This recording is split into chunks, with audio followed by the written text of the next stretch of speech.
Okay, so we've got video about the Eats DC examples. So this is when our exponents are the same, meaning the degree in the numerator and the degree in the denominator are the same. We're going to divide our coefficients, our leading coefficients, to find our horizontal asymptote. So again, we're finding horizontal asymptote based off of this little silly word that we've learned. Okay, so this first example, we have degree of 1 in the numerator, degree of 1 in the denominator. So the exponents are the same.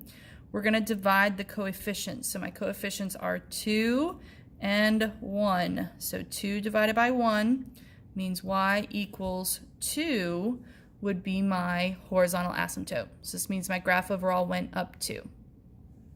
Second example here. So again, we have degree of 2 in the top, 2 in the bottom. So my exponents are the same. We have the same degree in numerator and denominator.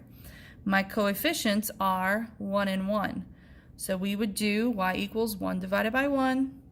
So this graph only moves up 1. Y equals 1 would be my asymptote. Okay. Last one, we have degree of 1 in my numerator, 1 in my denominator. So my exponents are the same.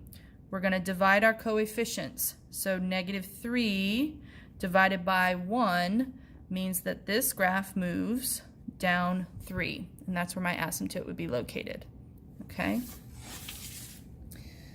All right, so here's a full example. So we have 2x squared plus 10x over x squared plus 8x plus 15. Again, I can decide already what my horizontal asymptote is.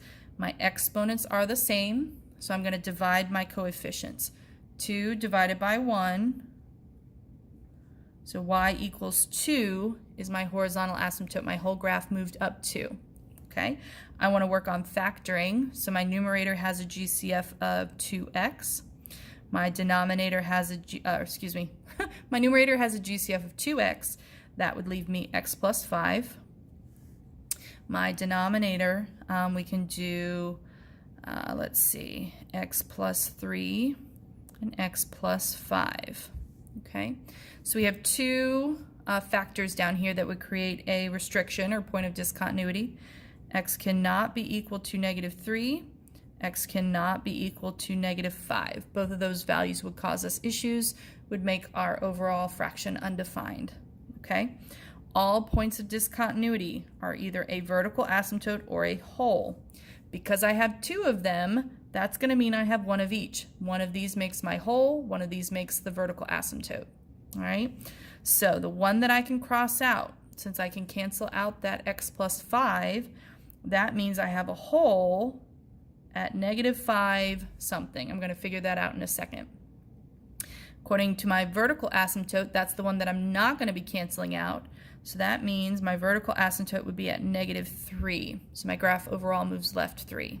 Okay, my simplified form would be 2x over x plus 3.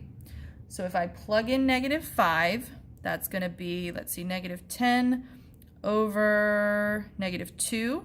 So that's going to be -5 would be where my hole is located.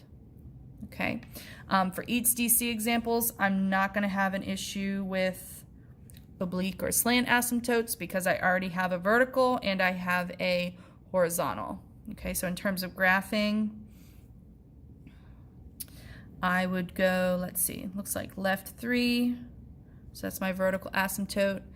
We go up 2, so there at y equals 2, and then I would work from there with doing 2 points, remember, to the right and left of that -3. Okay, so those are Eats DC example.